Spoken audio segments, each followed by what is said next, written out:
ई छै हमर औजका खाना।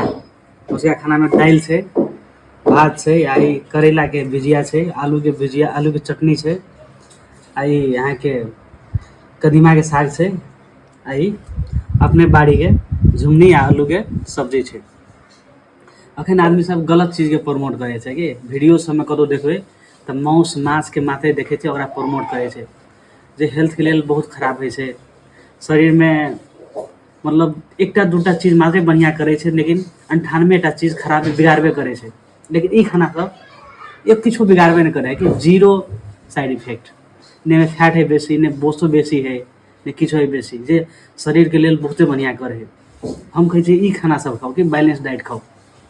मांस मछली खा के शुगर बढ़ते, प्रेशर बढ़ते, कोलेस्ट्रॉल बढ़ते, ओहिसे शरीर अहाँ के बिगड़ते। ताहि दुआरे ई खाना के खाओ, एकरे प्रमोट करू गे।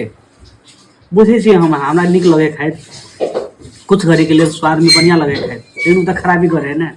कोई चीज हम प्रमोट कैला करबे? ठीक है अहाँ खाइ छियै खाओ, लेकिन प्रमोट नहीं करोगे, हम से कह रहल छी।